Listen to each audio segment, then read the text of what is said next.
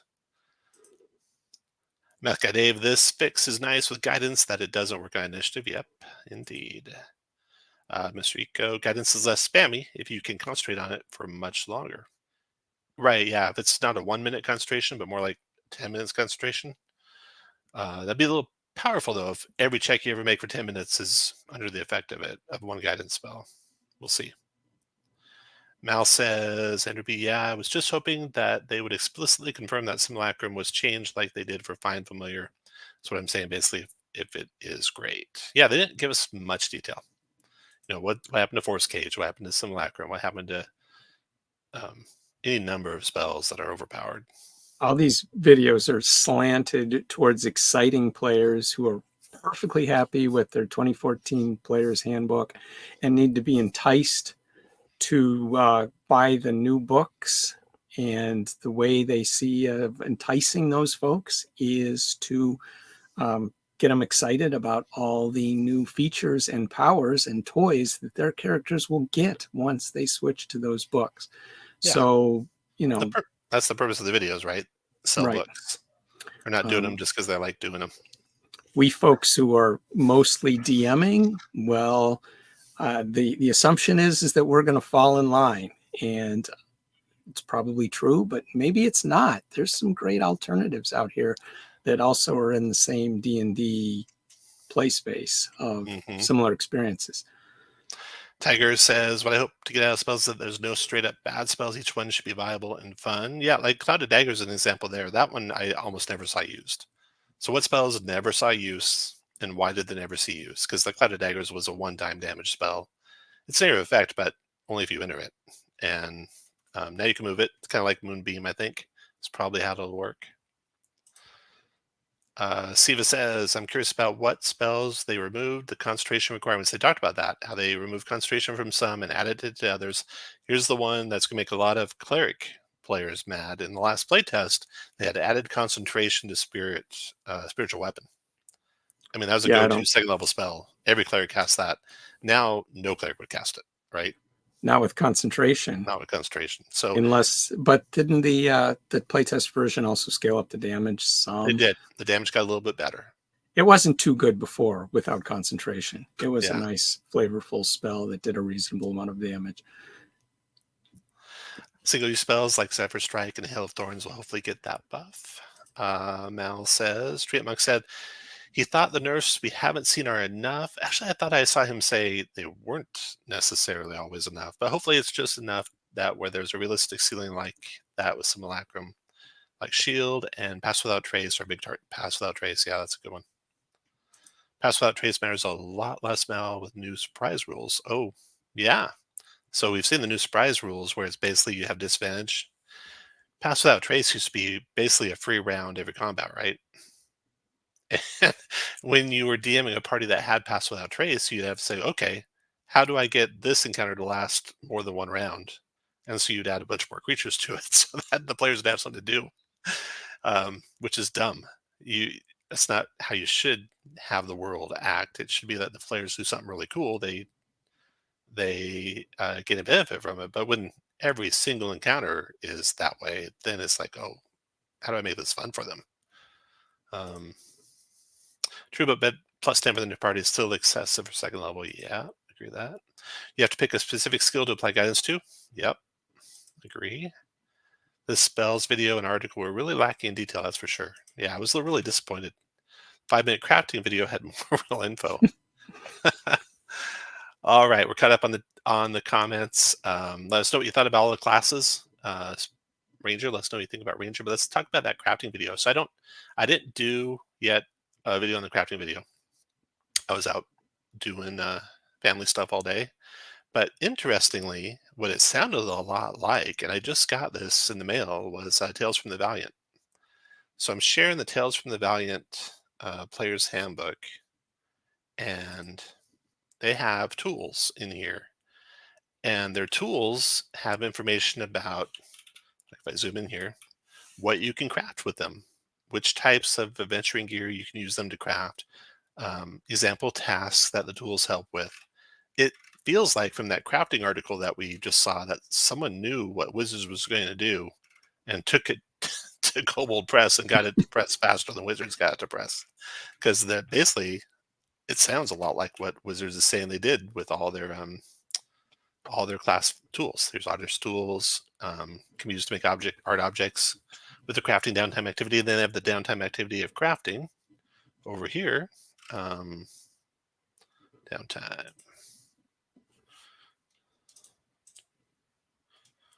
Yeah, so you got carousing. I love the carousing rules in Shadow Dark, but they're different than the carousing rules are in D&D. We'll talk about that in a second. Training, crafting. There's crafting. So yeah, they have the crafting rules here. So it almost feels like Kobold Press beat him to the punch there a little bit. Andrew says, I don't get the hate for shield. If that 25 armor class who multi-class to get it wants to waste his smite slots to maybe block an attack, let him. Well, yeah. It was ubiquitous, though. It was clearly powerful because everyone did it. I added traps and ways to break concentration to my encounters to try and break the pass without trace. Yeah. The problem was, and this was bad in Adventure League, there was a lot of staffs of Woodlands about, and that was pass without trace at will, which was horrendous. Yeah, you're right. If it's a slot you're wasting to cast it, it's a lot less potent than when it was the druids just doing it every single turn all the time. Mal says that was my mistake. I meant to say aren't enough. Ah, right. Yeah, that's what he said. This was Treant Monk saying the nerfs that we'd seen aren't enough. In any case, if they target at least the key spells for each class, it's better than nothing. Otherwise, how do they justify Divine Smite nerfs? Well, Divine Smite, I think, needed to be nerfed. I think the monks stunning everything need to be nerfed. It's interesting though. I almost never saw people optimize for the monk to stun, even though it was by far its most potent ability. But they wouldn't put all the skill, all the points into wisdom like they needed to get the DC high enough to make it always work. I mean, we had some players in our home game who'd play a monk, and the DC was through the roof, and with multiple stunning attempts every round, they'd always stun stuff. We had DMs at conventions cause monsters to all of a sudden be immune to stun because it was just not going to be any good or any fun because everything they had was going to be stunned, which is not fun for the other players either that much. So I'm happy to see it. So many things from early 1D&D UA made it into Tales of the Valiant. Okay. Best view, whatever. That's spam. Ignore that. It's hard to see optimized monks when there's no one playing monks. Yeah, we always had in our home game one person playing a monk. And if you had a monk in the party and you had a paladin in the party and you had a leadership feat person in the party and a healer feat person in the party, you were really strong. Because paladin had everyone's got the save and throw bonus, which we have not seen, but I bet it made it through unchanged. And I think that's Andrew's biggest pet peeve, and it's definitely a good one to have a pet peeve for, because it's hard to balance encounters when you have something that different. A party with a monk or paladin, a party without a paladin is so much different in capability. But yeah, we'd have a player playing a monk who'd stun the big bad guy all the time. The only time the big bad guy didn't get stunned is if he had legendary resistances, and that'd save him for a round. And then he'd burn through those, and then he gets stunned. Because his stun DCs were always up to around 18 or 19, and even a good Constitution creature would fail those every now and then. You still need especially if you can slam them a few times around without too much trouble. Yeah, you could, with open hand monk, you're always attacking 4 times around real quick. It's often better to hit as many times as possible and roll on a bad save DC than try to get that. Maybe mathematically, that'd be an interesting trade to see, but it hasn't been my experience. My experience has been a lot of players really, really low DC, and they almost never succeed. And then because they don't succeed, they loathe spending the key to try. If it costs a key every time you do it, so you kind of want it to work the first time. Um, and Paladin AOP didn't get changed. They snuck that line into the Paladin article near the top. Aura of Protection, Paladin. I'll have to look at that. I personally think Aura of Protection would have been the feature to target over Smite anyway, though. Smite is absolutely powerful, but the way they handled it was particularly clunky. That I agree with. I mean, I thought they could have just done you can Smite once per turn, and that would have been enough. But they turned it into a spell, and so now there's a lot of implications there. The implications is it'll be really interesting to see what bonus action spells, how do they interact with the regular action spells. We still have not seen that. I was really hoping to see that in the spell article, but we still have not seen that for sure. So I don't know for sure. Aura protection is ridiculous. Yes, it is. Paladin could literally have no other class features and it'd still be worth it. Yeah, it would still be worth it. I mean, if you want to have a party that is very, very strong, you want that Paladin with the +6 aura or +5 aura. +6 can be hard to get, but +5 aura.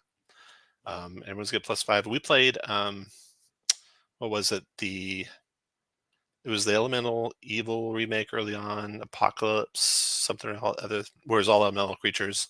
And the party went into the Fire Temple, and they took like, God, it must have been 20 fireballs. I mean, maybe like 15 to 16 fireballs, and hardly noticed because the damage they were taking from every fireball was like 8 points of damage, because the Paladin's cutting it in half, giving them they had the green Paladins, so they're getting resistance to the damage in addition to having the saving throws working. They could just walk through any spells. It was pretty ridiculous. Okay, we're all cut up there. So let's look at, we talked about crafting. We talked about Tales of the Valiant kind of already having the same rules in it that we're going to probably see in the Player's Handbook. We did get a little preview of a creature. Now, this is not 2025, so I don't think necessarily this is going to match at all what they're doing with 2025, but it's really interesting in my mind that they keep going back and forth between giving legendary type creatures reactions, multiple reactions, or legendary actions. So here we got Zargon from the new book, Quest from the Infinite Staircase, about to come out.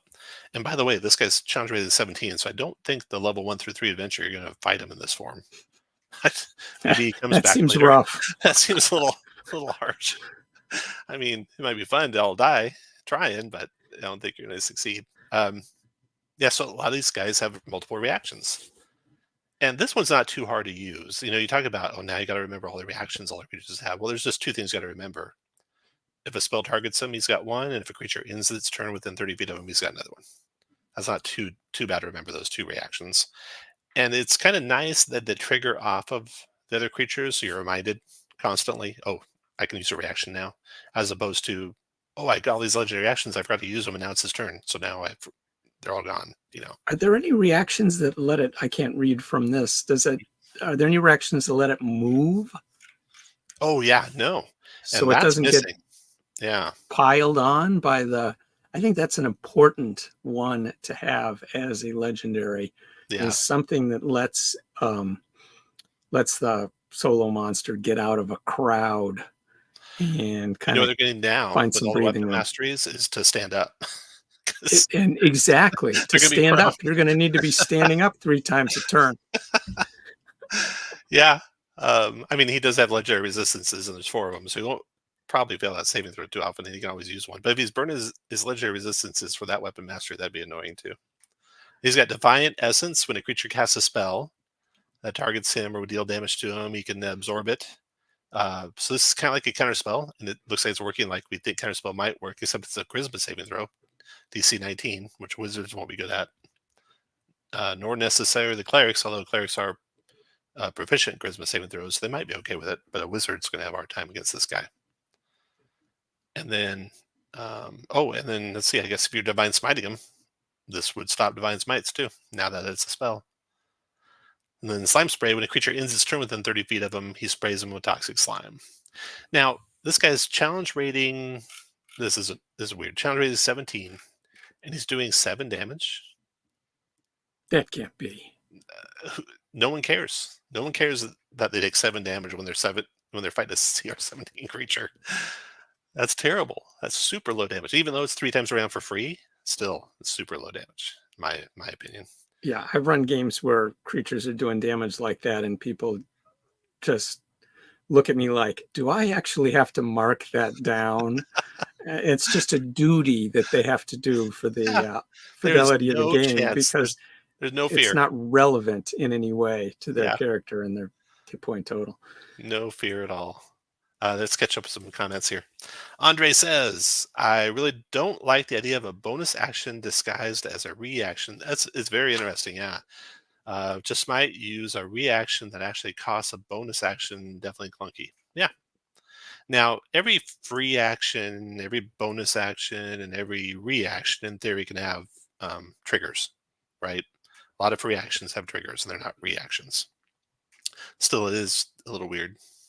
Mal says, seeing as both Smite and Nurse spells, there's a slightly more likely chance that they may be errated if there's enough backlash. I do find it funny that Wizards decided to bully the half-casters this time.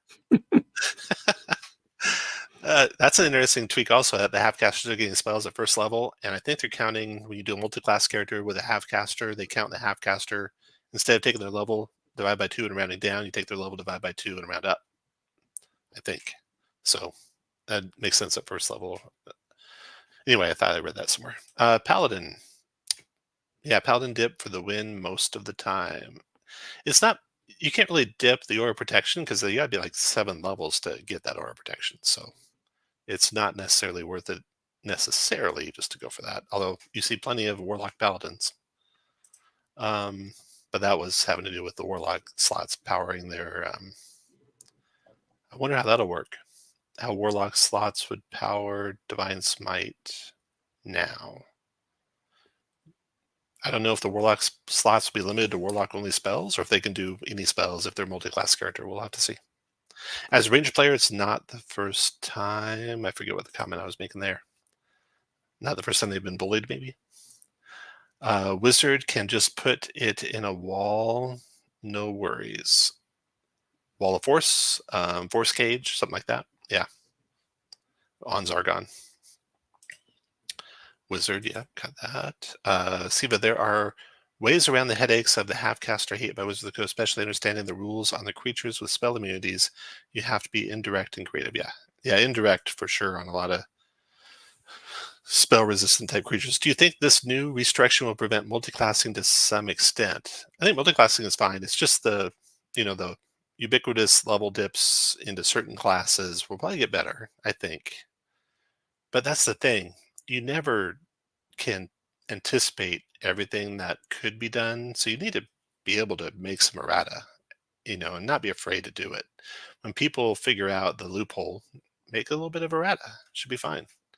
There's no way they've anticipated everything that we're going to figure out, or like 20 million players are going to figure out. There's no limit on a dip. I have a barbarian with a 17th level warlock dip. I don't think that counts as a dip. Yeah. Nice. Now, giving us the epic boons is a fun incentive to stay in the class, though. Genuinely great idea by Wizards of the Coast. Yeah, that is true. Okay, so we were looking at Zargon. Now, let's look at this one here. So Mike did a video just recently, and Dave, I think you put this up on X. That's where I saw it, where he talked about their quotes that Wizards are giving. You guys probably can't read this on the screen, but it says, "This power is frustrating for dungeon masters, but fantastic for your party," and other things like that. It's like, why are you? You know why they're doing it for the player's handbook. They want to sell it to players, right? But it's kind of, why are you setting up that antagonistic type of a relationship? Why does the DM want to run a game for players with it supposed to be frustrating for them? That's terrible advertising. Are you ready to throw DMs to the curb and just do it all AI? I guess you can do it that way, but don't make it antagonistic to the DMs. That's just not smart. And I'm going to reveal a secret, is that DMs sometimes like their monsters to get a few licks in before they go down to their inevitable deaths. And I remember my most frustrating games in 4th edition when there was lots of ways for the players to handy to minimize the abilities of the monsters by stacking more and more things that hampered them. So eventually, or very quickly, you could have a monster that was just completely ineffective. And then you'd be forced to sit there while that monster was pinata'd to death in a sort of a slow grind of damage tallying. It's not a fun situation for the dungeon master, and I would suspect that after a couple of fights like that, it's not particularly fun for the players anymore either. It's one thing to uh, get a monster and absolutely just wreck it one or two times, but if that's the pattern, where the monsters are the Washington Generals to the players, Harlem Globetrotters, just serving as a place for the characters to demo their amazing abilities. Uh, that's just not the sort of game that I want to run. Um, so I do want a game where the monsters have a chance to use their abilities and not just serve as bags of hit points for demos. The thing that Mike was talking about as an example was the maul and its ability to knock characters, creatures prone if it's after a hit, if they fail their Constitution save. I think it was a Constitution I save. think you're right. Yeah. Yeah. So the problem is that if a warrior, a fighter, has a maul, and they're usually making two, maybe four attacks with a heat, with a surge, maybe even more if they're higher level, they can just keep trying to force that dragon that the whole campaign has been leading up to the showdown with. They can keep forcing that dragon to make Constitution saves 4 times a turn or whatever it is. And then once the creature's prone, everyone can pile on and beat it down and finish it. It doesn't feel like a very heroic moment to me. And it's sort of a no cost thing that the fighter can do, or anyone who's wielding a maul. And it's also slows down the game because you're forcing the dungeon master to make a save after every single of those hits. So you've got a slower game, a frustrated DM, and probably not the best moment for either pacing or enjoyment for the DM. And that's the sort of thing that Mike is talking about, where he thinks that they really needed somebody looking at the dungeon master's role and whether the things are playing fast and whether the game is still fun for the DM. And maybe that kind of has been overlooked with some of these abilities that they're piling on. And then they're saying the quiet part out loud when they're just touting these abilities as frustrating for the DM or frustrating for the monsters. And we know who the monsters are, or who's behind the monsters. Maybe they've lost a little bit of the plot here of making the game fun for the dungeon masters, just as it's fun for the players, and not assuming that we will dutifully go along and have a drag running these games Yeah. because we're the ones powering these tables, you know? Tiger has a good point. Oozes will become the end bosses every time because they can't all go. um, and then Andrew's like, counterpoint, maybe it's just them trying to, sell. Well, definitely it's them trying to sell, right? They're For trying to sure. sell, sell, Yeah. sell. Everything they say is trying to sell. It's not just raw, hey, this is the best design we could have come up with and we're very proud of it, as opposed to just buzzwords to sell. I agree that. I'm probably going to do attack roll versus con score for DC to topple. So I know I put in comments during the playtesting that these things should be like a once per turn thing, not every attack. Maybe that's something I might do for house rule. So the other side of this is you don't want to make it frustrating or not fun for the DM. Also, what I think they might be losing is you don't want to make it so a turn takes forever. and there's so many decision points in a turn. They're just piling on these things for the player as if it's all goodness. But what about the other 5 players at the table who are waiting for that player to make their decision before their turn comes up again? And there's where there's that balance. You always got to balance, okay, what can they do on their turn? And how many choices do they have on their turn versus how fast is their turn going to come up again? And I think Shadow Dark, I like Shadow Dark because it's so rapid. I mean, your turn is like minutes away, a couple minutes since your turn again. Versus this feels like it could be like 15 minutes before I see my turn again because no one can pick what they're going to do with their 50 different options that they got on their turn now. So that's a balance.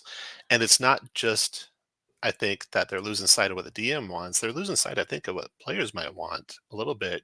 You can pile on all the cool stuff, but if it makes the game super slow, fourth edition kind of suffered for that. I mean, we had a lot of stuff to track in every round of combat, and it made it harder and it made it go slower.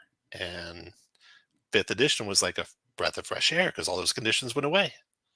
And now they're starting to come back on. And so it's a balancing act. And I think my sweet spot's somewhere more complicated than Shadow Dark, but maybe less complicated than 2014, not more complicated than 2014.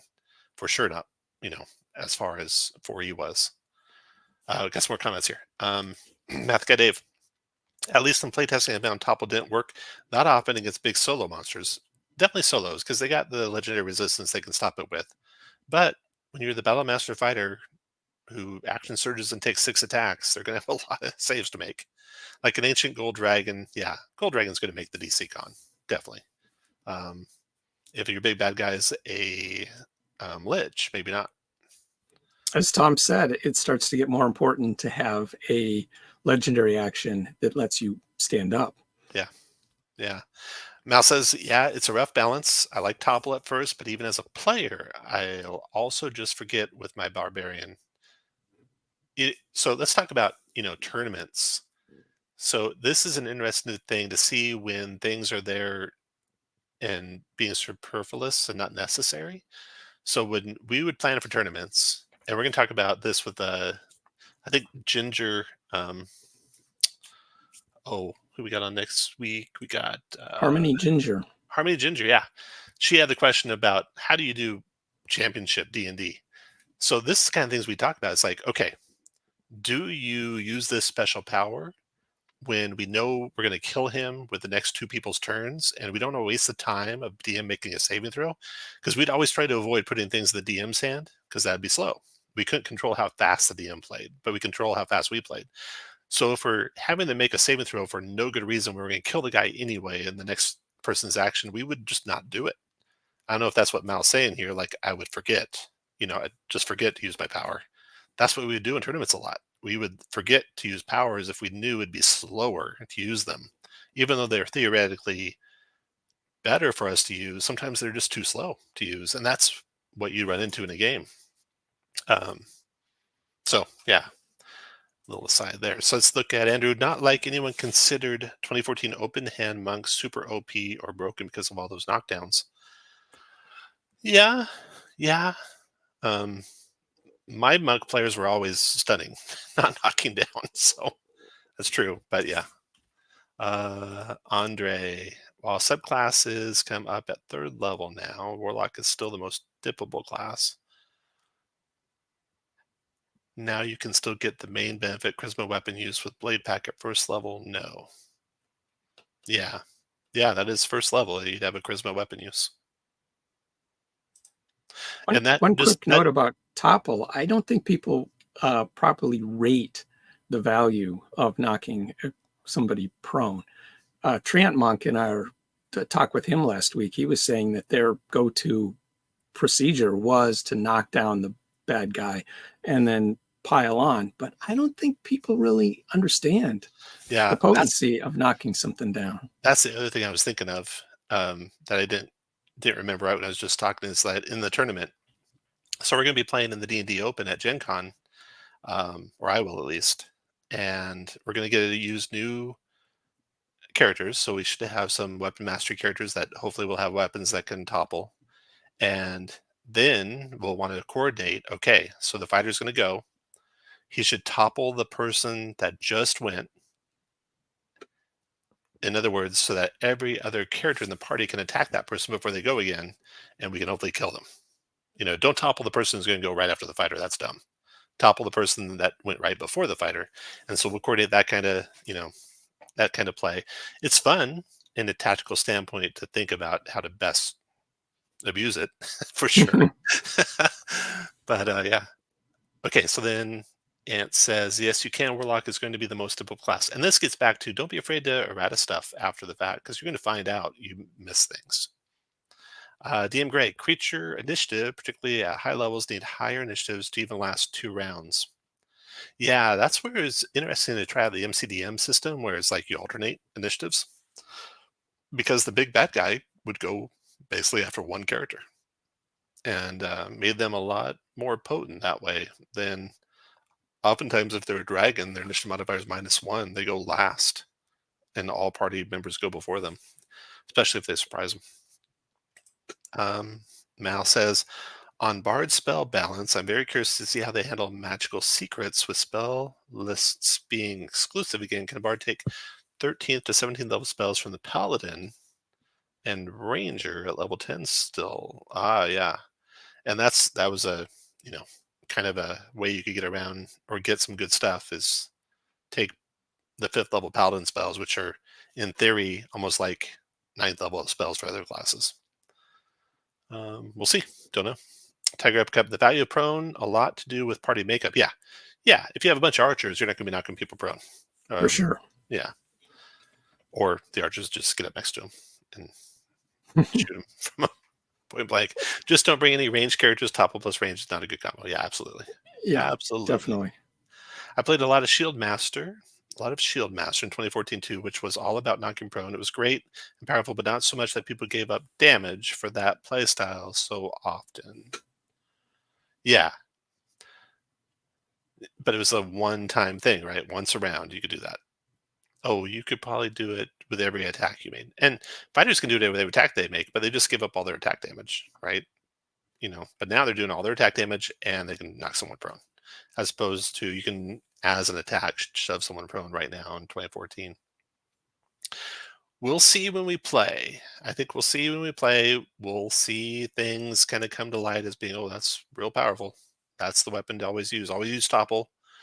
Or the other weapons, it, gives your next attack advantage or gives the big bad guy disadvantage. So we'll see what weapons really come out as the most powerful weapons. I'm curious to see how frequently folks are going to get advantage on their attack rolls. It seems like at this point, it's going to be very easy to get advantage on attacks. Yeah. Okay. That's about it. Wrapping up, I think. Next week, got a controversial guest on. We got Harmony Ginger, who's kind of getting started in YouTube. Got a few videos out, and thing I like about Harmony is she's not afraid to go interview anyone and everyone. Sometimes those people don't get along with other people, but I find myself learning things from everyone. And she had this video she did, which was that Gary Gygax was not a sexist. Gary for sure said some things that were sexist.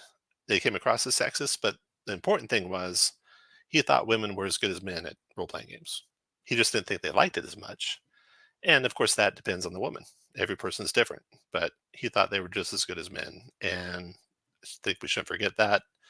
And Harmony's an advocate for getting more women into gaming, and that's cool. So we'll see what her ideas are there. And she wanted to talk about tournaments. We'll talk about tournaments with her. And anything else that any of you can think of that we should ask Harmony. We'll have her on next Tuesday. All right. Any last comments? No? All right. That's it. Thanks everyone for watching.